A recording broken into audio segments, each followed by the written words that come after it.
everyone, my name is Taylor McKinney and I am the intern at UF IFAS Extension Hernando County 4-H. 4-H is the largest youth development organization in the country, and it can provide you with some great educational opportunities such as the ones that these students are participating in. Robert and Leah are members of the Canine Loyalty 4-H Club here in Hernando County. While some think of 4-H as only farm animals, we do have those, but we also can participate in clubs that feature dogs.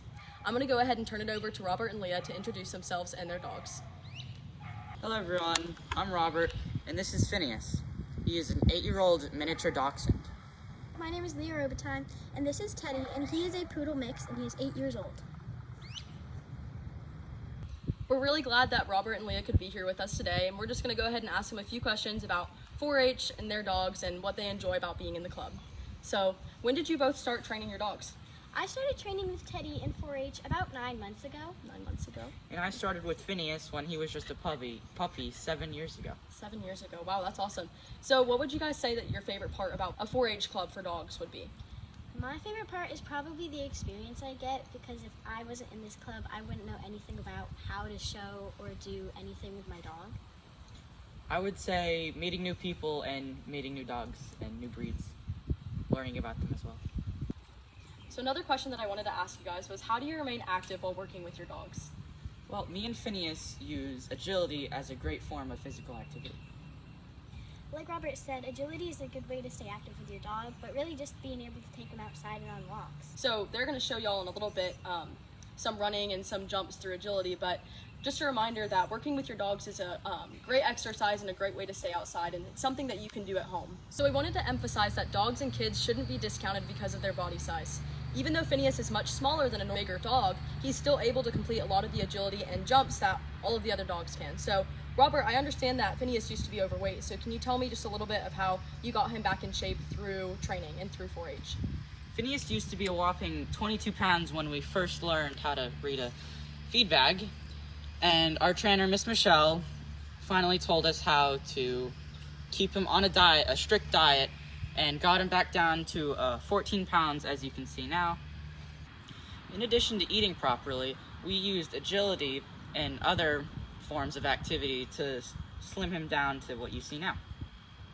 So it's great to see that you're using agility and you're using your club as a way to keep your dog in shape, but also to maintain some exercise yourself. And this is something that everybody can do at home. You can do it while you're sitting down, and you can do it while you're standing up. So we're going to have Robert and Leah display some jumps and a way that you can build a hurdle from things that you might have at home. All training needs to start with a simple jump, and you can set this up at home. You can use cinder blocks, a broomstick, Or PVC pipe. to set up your jump easily.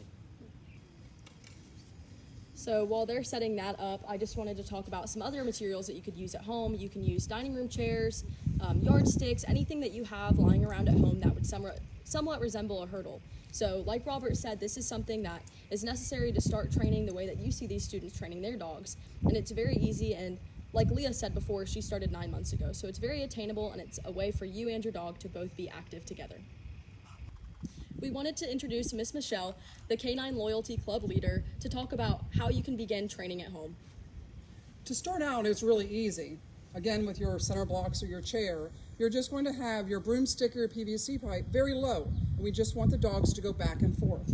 We're going to have treats, something the dog really likes. Phineas likes these little beef treats. It doesn't matter what they are, it's just whatever the dog likes. And we're just going to have them going back and forth. As soon as he goes one way, Robert's going to throw the treat, call his name, and then throw the treat on the other way. And as they get more comfortable with that, Phineas has been doing this for a while, then we're going to increase the height.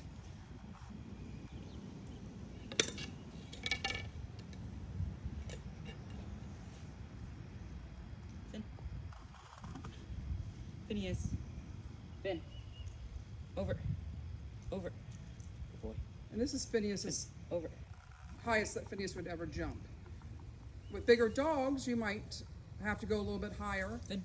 With smaller dogs, even though there is a few smaller dogs than Phineas, you wouldn't go this high. You would stay low. Over. Good boy. Over.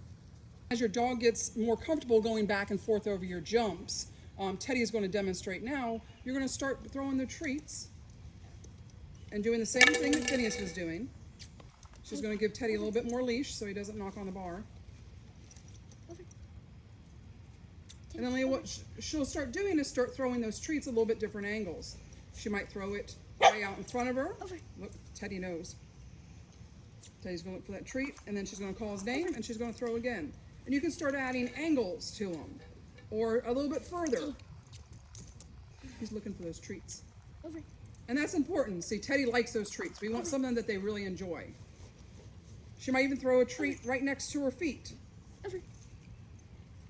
And we just want Teddy to realize that no matter what, he has to go back over that jump. Over. Very nice. Sit. After doing your basic hurdles at home, moving into little sequences would be your next step. Over. Over.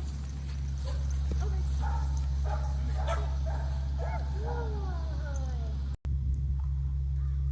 After mastering agility on leash, then you can move up to off leash. Keep in mind that it took me 7 years to get Phineas off leash. Then over. Good boy. Over.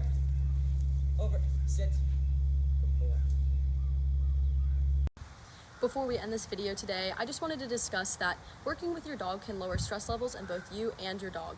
Interaction between people and dogs can release the good hormone, oxytocin, and reduce your stress hormone, cortisol. In the next video, we'll see Robert and Leah working more with their dogs, Phineas and Teddy, on some more advanced agility skills with Michelle, their club leader, explaining how you can get your dog to do this at home and how Robert and Leah were able to work their dogs up to these skills.